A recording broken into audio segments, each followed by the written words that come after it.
భీమిలి నియోజకవర్గం ఎన్డీఏ కూటమి అభ్యర్థి గంటా శ్రీనివాసరావు ఆధ్వర్యంలో గురువారం ఉదయం పీఎం పాలెం వి కన్వెన్షన్ సెంటర్లో మహాశక్తి మహిళా సమావేశం నిర్వహించారు. ఈ సమావేశానికి గంటా సతీమణి శారద అధ్యక్షత వహించారు.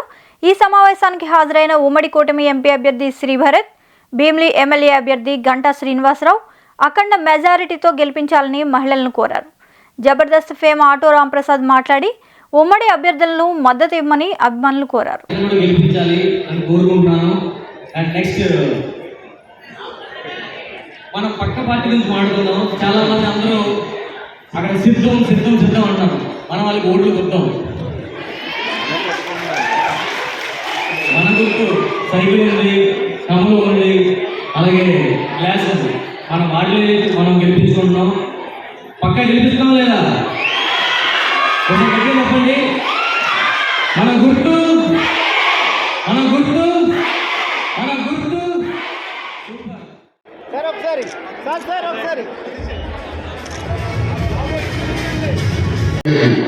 దాంట్లో మహిళలు 5 సంవత్సరాలు ఎంత అవుతుంది? అది 18 5 90,000 ప్రతి మహిళ. ఇంట్లో ఎంతమంది మహిళలు ఉంటే అంతమంది. ఇప్పుడు మా మీద వైఎస్ఆర్సీపీ 2 ఆరోపణలు చేస్తుంది. ఆరోపణ ఏంటో చెప్తా. మొదటిది, సంక్షేమం చేయడం తెలుగుదేశం పార్టీకి ఇష్టం లేదు, వాళ్ళు మీ సంక్షేమ పథకాలు ఆపేస్తారు రేపు అంటున్నారు. మొదటి ఆరోపణ. రెండో ఆరోపణ, మీరు సంక్షేమం చేస్తే అది తప్పు అని మీరు అంటున్నారు కదా, మరి మీరు మాకన్నా ఎక్కువ సంక్షేమం చేస్తామని ఎందుకు అంటున్నారు అని రెండో ఆరోపణ. రెండు చెప్తా. మొదటిది, మీరు కొందరు పెద్దవాళ్ళు ఉన్నారు. ₹2 బియ్యం ఇచ్చింది ఎవరు? ఎన్టీ రామారావు గారు. మొదటిసారి పెన్షన్ ఇచ్చింది ఎవరు? ఎన్టీ రామారావు గారు, ₹75. ఇప్పుడు ₹200 పెన్షన్ 2000 చేసింది ఎవరు? అందరికీ నమస్కారం. ఈరోజు విశాఖ చరిత్రలోనే ఒక నూతన అధ్యాయం. ఎందుకంటే పూర్తిగా మహిళలతోటి ఒక సమావేశం ఏర్పాటు చేసుకోవటం, మహిళలే సభాధ్యక్షత, మహిళలే ప్రధాన వక్తలుగా ఈ సమావేశం జరగడం చాలా శుభపరిణామం అని చెప్పి నేను భావిస్తూ ఉన్నాం.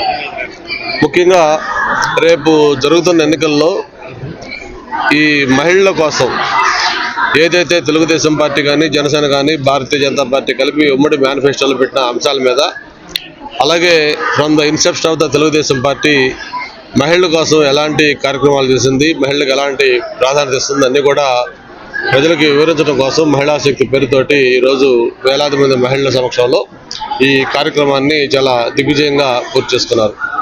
మా మహిళా అధ్యక్షురాల ఆధ్వర్యంలో ఈ కార్యక్రమం జరిగింది. దీంట్లో పార్టిసిపేట్ చేసిన అందరూ కూడా తెలుగుదేశం పార్టీ అన్న ఎన్టీఆర్ గారు స్టార్ట్ చేసిన దగ్గర నుంచి కూడా మహిళలకు ఎలాగైతే ఆస్తిలో వాటా హక్కు కల్పించింది, స్థానిక సంస్థల్లో రిజర్వేషన్లు ఇచ్చింది, అంతేకాకుండా మహిళల యొక్క ఆత్మగౌరవం పెరిగే విధంగా వాళ్ళకి ఎలాంటి కార్యక్రమాలు చేస్తుంది, ఇవన్నీ కూడా చాలా వివరంగా చెప్పడం జరిగింది.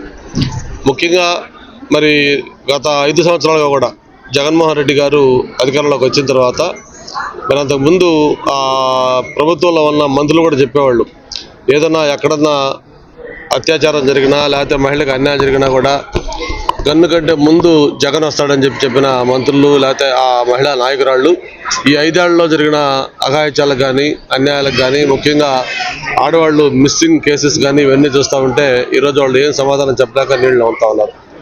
అందుకే మళ్ళీ ఆ మహిళా ఉన్నతి జరగాలంటే మళ్ళీ బాబు గారు రావాలి, మళ్ళీ చంద్రబాబు గారు వస్తేనే వాళ్ళ జీవితాల్లో వెలుగు వస్తుందని చెప్పని అందరూ కూడా ముక్తఖండంతో చెప్పిన మాటలు కూడా ఈ సందర్భంగా గుర్తు చేసుకుంటూ, ప్రత్యేకించి రేపు మేనిఫెస్టో ఏదైతే ఎలక్షన్లో ప్రధానంగా అన్ని పార్టీలు చెప్పుకునే అంశం ఉంటుందో ఆ మేనిఫెస్టోలో కూడా జగన్మోహన్ రెడ్డి గారు కొత్తగా మొన్న ఇచ్చిన మేనిఫెస్టోలో ఏ అంశం కూడా చేర్చలేదు.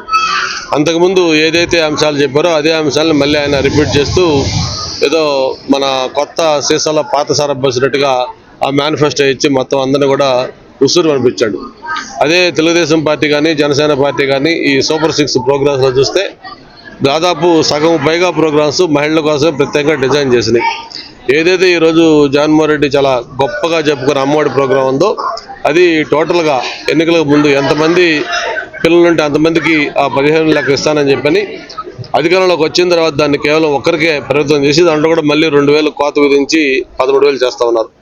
సేమ్ అదే అమ్మఒడి ప్రోగ్రామ్ని తల్లికి వందనం పేరుతో రేపు ప్రభుత్వం తెలుగుదేశం వచ్చిన తర్వాత ఎంతమంది పిల్లలుంటే, ఇద్దరుంటే 30,000, ముగ్గురుంటే 45,000, అలాగే నలుగురుంటే 60,000, ఇట్లా ఎంతమంది పిల్లలుంటే అన్ని 15,000 ఏమాత్రం మళ్ళీ కోతలు కట్టలు లేకుండా నేరుగా ఆ తల్లిదండ్రుల అకౌంట్లో డబ్బులు వేసే విధంగా కూడా హామీ ఇవ్వడం జరిగింది. అంతేకాదు ఈరోజు మహిళలకు సంబంధించి ఏదైతే ఈరోజు అన్నిటికంటే ప్రియమైంది వాళ్ళకి వంట చేసుకోవడానికి కావాల్సిన గ్యాస్ ఉందో అది ఈరోజు ధరలు చుక్కలు అంటుతా ఉన్నాయి. ఆ భారం తగ్గించడం కోసం అని చెప్పి ప్రతి సంవత్సరం కూడా 3 గ్యాస్ సిలిండర్లు ఉచితంగా ఇవ్వటం. అంతేకాదు ఆడవాళ్ళు ఏదైనా ప్రయాణం చేయాలంటే, ఏదో దేవాలయానికి వెళ్ళాలి, లేదు ఒక పిల్లలు ఇంటికి వెళ్ళాలి, లేదు స్నేహితుల ఇంటికి వెళ్ళాలి, పెళ్ళిళ్ళకి పబ్బాలకు వెళ్ళాలి, ఎక్కడ ఈ రాష్ట్రంలో ఒక ప్రాంతం నుంచి ఇంకో ప్రాంతానికి వెళ్ళాలన్నా కూడా ఆర్టీసీ బస్సుల్లో ఉచిత ప్రయాణం.